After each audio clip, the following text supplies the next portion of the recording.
Assalamualaikum warahmatullahi wabarakatuh. Gimana kabarnya anak-anak? Sehat kan? Kalian tidak ada yang sakit kan? Semoga kalian semua selalu sehat ya. Jangan lupa memakai masker dan juga menggunakan hand sanitizer. Oke. Kali ini Ibu akan menyampaikan materi tentang gerak dan gaya. Ada yang tahu nggak gerak dan gaya itu maksudnya gimana sih? Mungkin Mbak Indah tahu? Nah, jika tidak tahu, Ibu kasih tahu ya. Gaya adalah tarikan atau dorongan. Akibat adanya gaya dapat menyebabkan terjadinya perubahan kecepatan dan perubahan bentuk suatu benda.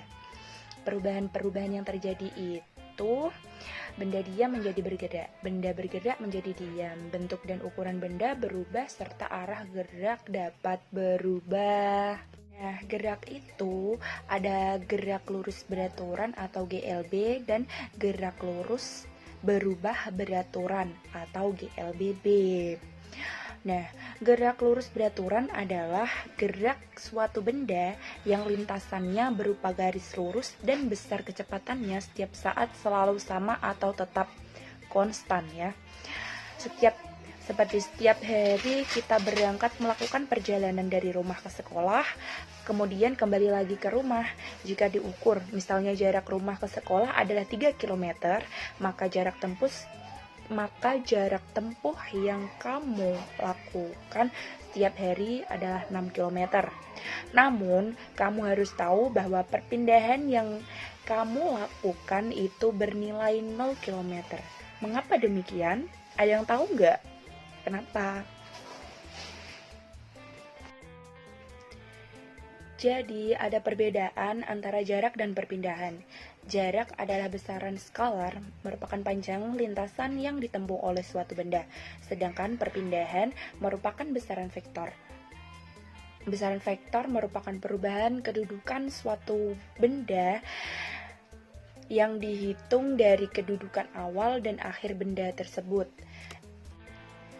Nah, contoh penerapan gerak lurus beraturan itu yang paling kita pahami yaitu perjalanan kereta api. Nah, kecepatan kereta api itu selalu konstan sehingga jadwal tiba di stasiun tujuan bisa terjadwalkan. Nah, kemudian yang selanjutnya yaitu gerak lurus berubah beraturan atau GLBB. Gerak lurus berubah beraturan adalah gerakan lurus yang memiliki perubahan kecepatan setiap sekon percepatan yang selalu tetap. Yang selanjutnya ada hukum Newton. Hukum Newton 1 berbunyi tentang resultan gaya yang sama dengan 0. Kemudian hukum Newton 2 berkaitan tentang gaya yang bekerja pada benda yang resultan gayanya tidak sama dengan 0. Hukum Newton 2 berbunyi, percepatan yang dialami benda berbanding lurus dengan resultan gaya yang bekerja pada benda tersebut dan berbanding terbalik dengan massa benda.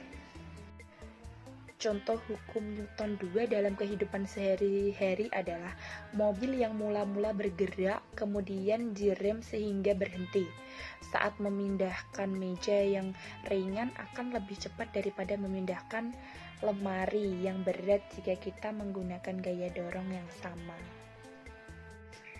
Nah, hukum Newton ini ada yang kita ketahui dalam kehidupan sehari-hari loh. Nah, ini adalah sepak bola api. Ada yang tahu kan? Itu loh sepak bola api atau laliang merupakan permainan tradisional khas Indonesia. Permainan ini berasal dari daerah Sumba Barat NTT tetapi sudah menyebar juga di Pulau Jawa. Kegiatan ini berhubungan dengan gaya. Ketika bola diberikan gaya dengan cara ditendang,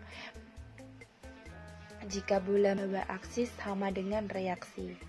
Laliang adalah sepak bola yang dimainkan oleh dua tim yang masing-masing terdiri dari 5 orang. Hanya bedanya seperti namanya, bola yang dimainkan adalah bola api yang sudah kering lalu direndam minyak tanah selama beberapa hari kemudian dibakar. Nah, Baik, terima kasih ya anak-anak. Sampai jumpa lagi. Wassalamualaikum warahmatullahi wabarakatuh.